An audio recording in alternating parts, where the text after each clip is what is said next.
Kung bago ka lang sa channel na to at isa kang true-blooded Aldab Nation na nagmamahal po kila Maine Mendoza at Alden Richards, tama po ang channel na pinuntahan mo, kaya consider na kitang bagong subscriber. Welcome back mga ka-Aldab. Ito na naman po ang inyong lingkod, si Mr. Destiny, at magbibigay na naman tayo ng pinakamagandang update po ngayon sa social media. Ito yung pinaka-latest na trending at pinag-uusapan, ang revelasyon nga po daw ni Alden Richards. Sa amin na nga po raw si Alden Richards kung sino nga po ba talaga yung totoong asawa niya o ganto ganyan, girlfriend niya. May matagal na po raw karelasyon ni Alden Richards yung taong yun, pero hindi niya pinapakilala. Sa totoo lang po mga ka-Aldab, hindi ko alam kung saan ito nanggaling, kung sino nga po ba yung nagpakalat nito, kung sino nga po ba talaga yung kumbaga mga taong involved di po ba sa issue na yan. Hindi, sinasabi ko lang po ito para lang po malinaw.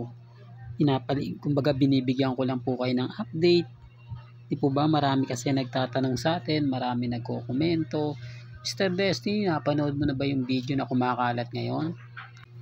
Mr. Destiny, inabasa mo na ba yung mga komento ngayon? Napakinggan mo na ba sa YouTube, sa Facebook, sa Twitter, sa Instagram na si Alden Richards may karelasyon na matagal? Well, eto mas maganda. Alam niyo kung bakit? Dahil hindi naman po nanggaling to sa Aldab. Hindi na naman tayo matatawag na delulo, hindi naman tayo matatawag na kulto. Dahil sa iba na naman po nanggaling. Di po ba?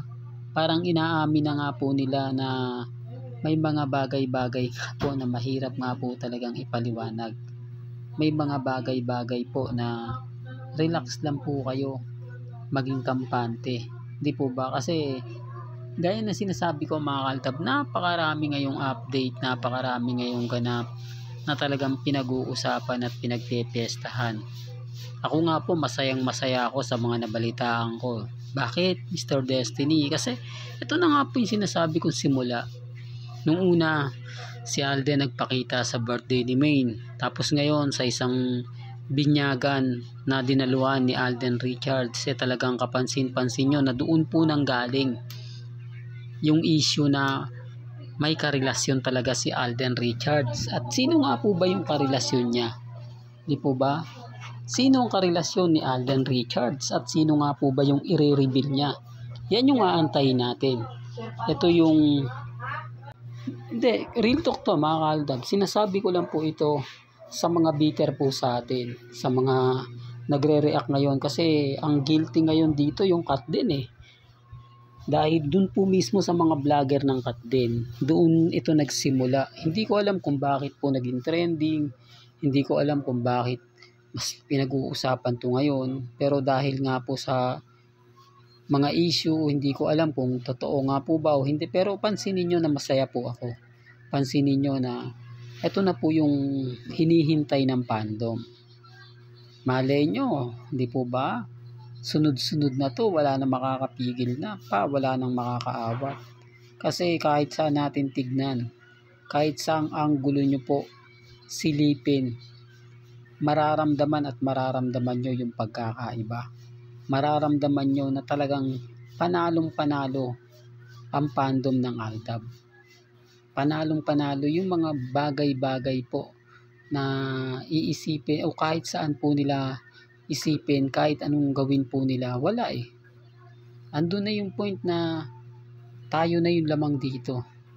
Tayo na yung panalo dito. Kasi ulitin ko lang po, sino nga po ba ang matagal na karelasyon ni Alden na hanggang ngayon binabalik-balikan niya? Kaya tama lang naman po yung mga post ni Mengay ngayon eh.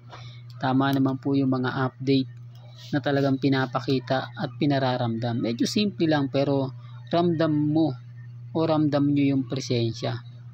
Ramdam nyo yung mga bagay-bagay na talagang kakaiba. Ramdam nyo yung mga punto na mapapaisip naman po talaga kayo.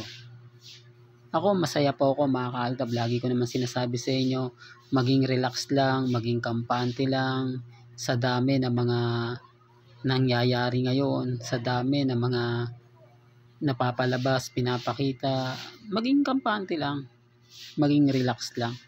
Kasi hindi naman po tayo basta-basta at magpapaapekto sa huli.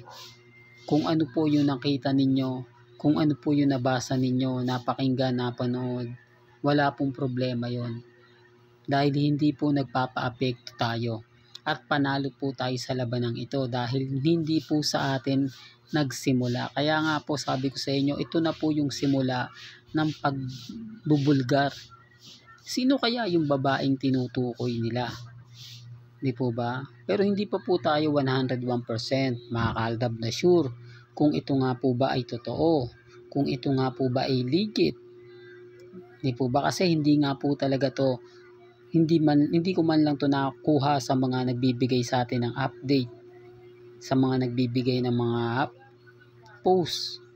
Bigla na lang po itong pumutok nung pumunta sa binyag si Alden Richards. Doon daw po nang galing yung issue na yon. Pero okay lang, di po ba?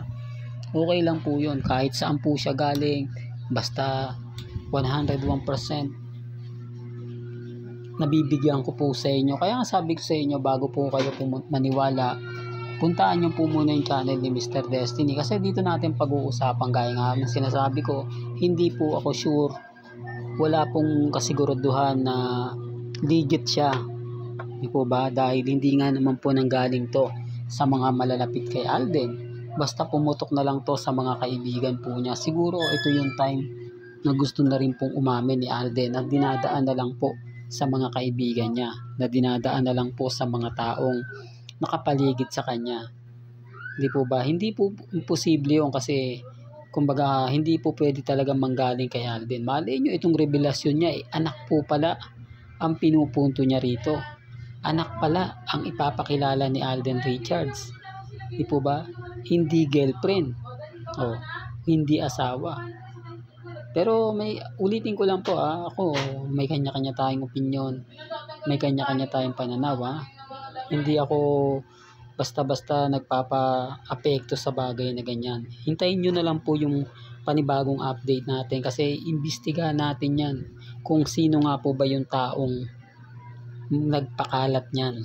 Kung sa grupo nga po ba ni Alden Richards, sa malalapit nga po ba, yan po yung tututukan natin. Hanggang dito na lang po ang ating latest updates. Kaya kung gusto nyo pa po ng pinaka-latest at sariwang update, abay tumutok lang po kayo dito po sa channel ni Mr. Destiny para updated po kayo sa mga bago at sa mga latest na i-upload po natin maya-maya lang. Hanggang sa muli, salamat po sa panonood at pakikinig.